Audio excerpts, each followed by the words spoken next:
Somebody asked me about the $5,000 bond that came from the higher department. Where did you spend that $5,000 on? They said you had to spend it on because of COVID-19. I don't know, had everybody applied for it or did it apply for it? Say that again. The $5,000 bond from the higher department Commerce. Okay. It was a grant, not a bond. Sorry. We got that check last week. Yeah, from the higher department. Yeah, And that's because we needed help. We immediately called Todd Reverend and said, we need help. This guy right here came out 2 hours to our post to talk to us and help us find grants and things that we needed to keep going. And we got a check in the mail last week from it, so it does work and it's real. Okay. Yeah, I've had ours for a couple of weeks. I know you have to use it between now and the end of the year. Has anybody spent any of it yet? My post has got an old and new part. The old part didn't have any ventilation, good ventilation in it. On the printout that you get from the federal government, it says that you have to go through for something like that, you got to go through your health department. The health department came out, approved it. I wrote the check out of that. All you got to do is keep the receipt, all right? And it's a done deal. So if there's any improvements that deal with COVID-19, all right, hand washing stations, masks, all that stuff, you can write it out of that $5,000 check. Just make sure that you keep the receipt, so on the 30th of December, you've got something to turn in showing proof that you spent that money. And any money you didn't spend, you have to turn that money in back to the federal government to include interest. So I say, spend, if you got it, spend it. What do you do with it? Well, it was on the website. Charities. AFWOhiocharities.com. Yeah, we want to see it. If you, post, what I've been doing a little bit different this year to make sure posts get this information. A lot of you have been getting an email from the department. Every post gets an email. If it's something important, like a grant, I'm forwarding that to Kathy Tucker. She sends it to every post. And every district, well, every post gets it. So that way nothing's missed. You know, when you do so many stuff down, sometimes you don't always get to the end result. So I just been bypassing everybody, sending it straight to the post. That way, because we don't want to take no chances of people not getting money that they deserve. And I think there's another one I just had her send out. It'll probably be Monday because she was off this week. Susan emailed me this morning or yesterday that Kathy will send. There's another one coming out. So get it, look at it, see if you're eligible. And Plus National has one. There's a lot of red tape for that one, but it's there. One of your things, comment, there was one that you just saw. Yeah, the gentleman over there with the air conditioning. This thing started March 1st, and it ends December 30th, so you only got till December 30th. Yes. To spend your $5,000. Now, plastic knives, forks, and spoons, because that's COVID related, you got to dispose of them. So all that kind of stuff is eligible to be purchased. Yes. But the ventilation is good, because we need some, we have some really. But you have, for ventilation, it says on the, you have to go through your local health department and get it approved before you can do it. The second part I have the question is, can we backdate? No. You can't do it. So you got to do it from the time you get the grant forward. Yes. Okay, so we only have 2 months. Essentially. If you're getting it. Right. And I also know that a couple months ago, it might have been 3 months ago, you're supposed to apply for the $500 to restock your liquor bar.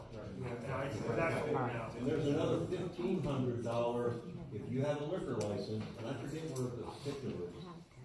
That's coming out that you can apply for. Okay. $2,500 and you can start applying for it Monday. What website? You know what I don't know, it's something about the CARES Act, the CARES program.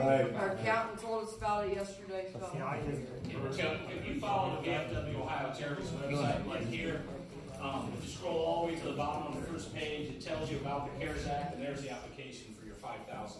Remember that grant is only $3.2 million, I believe. And all veterans organizations can apply for it, so that money will run out soon. If you haven't already done it, you might want to jump on it. Yes. I was on a meeting a couple days ago with General Ashenhurst, and she said that there are only been 170 veterans organizations that have applied. So she's urging people, please apply for this because there is money available. So that was the last count, I believe, is what I heard. And if you follow the charity's website, every time a new grant comes out, we post them on there. It should be right on the front page of what new grant is out there, how to apply, and where to go. Also with Deborah Ashenhurst, she's now our Department of Veteran Services Director for the state of Ohio. I had to send her every post number of our pages. So that way somebody couldn't come up with a number applying for a grant that's not even a post. Believe me, they'll try. So she has every post, the VFW post in the state of Ohio at her leisure that she'll look up. And I'm sure everybody applied for the PPP loan to get that to help pay on payroll. So that's something, you know. Like the Conrad always said. Get all that free money you can to go over all the posts over. Something else. Yeah. There are other things that was clued in on as well. Big companies like Home Depot, Lowe's, and especially Walmart, which we applied to Walmart, they're still open. Lowe's and the Home Depot have frozen their grants right now. They're reassessing. They've given out so many grants, they're reassessing right now. But Walmart is open and still, their community outreach program is still out there. We applied, we don't know how much we're getting or whatever, but they did actually get back to us and communicate and say they're considering our application. So that's another one that's going on. I'm taking them one at a time, because I'm still kind of new. One at a time, but so far, anything we have done has been successful. So look into Walmart, seriously. You can get, there's several companies out there that don't want to keep revenue because they get taxed on it, like everything else. But if they give it away, then they don't get taxed on it. They give it away as charity. So they're like literally looking to give people money. But seriously, they don't pay taxes on it. Well, and that's a good point. And I think if a post, finds out about some free money or something that a grant, you should let the department know, because we do miss things. So if there's something out there, keep us all informed.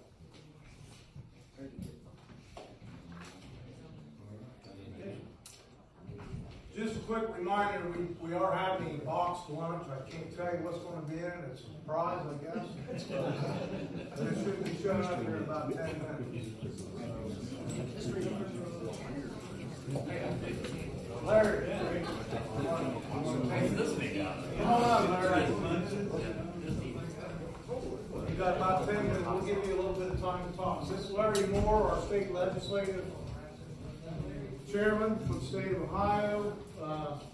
Since we got a little bit of time, like I told everybody at the beginning, right now, 282 is our most important piece of legislation we're trying to get passed.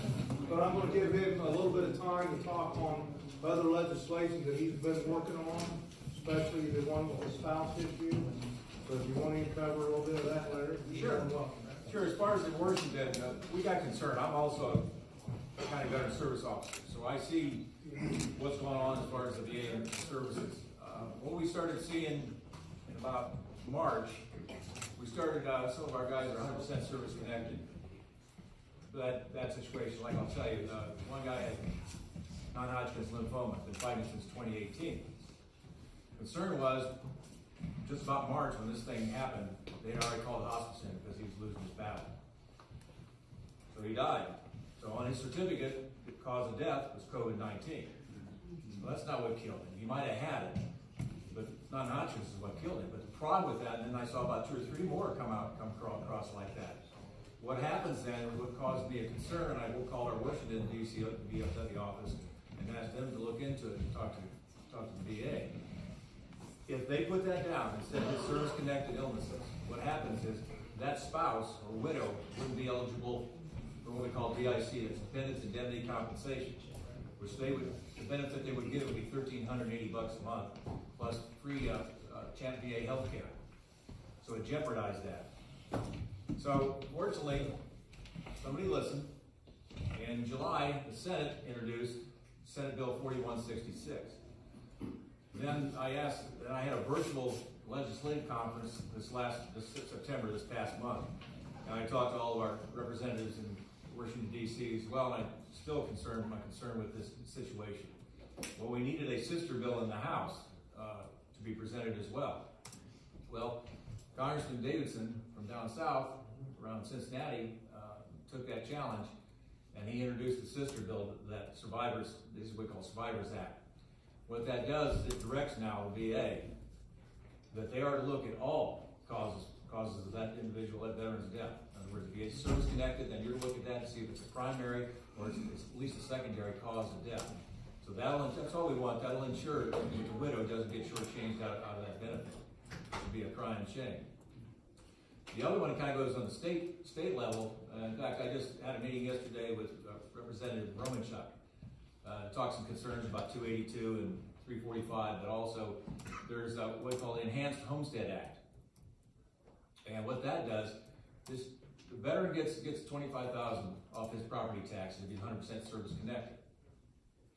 Problem is, now he dies, that discount goes away on property tax, so the widow doesn't have anything. So the enhanced homestead, what it says is that bill we want to push through, because what that'll protect the widow, and she still will get that $25,000 discount off the property taxes, just like the veteran when he was alive. So we're very happy about that. I talked to Romanchuk yesterday about that. He says, I don't see any problem with anybody in the House. So the problem is that it's been sitting in committee now, dead in the water for about 8 months.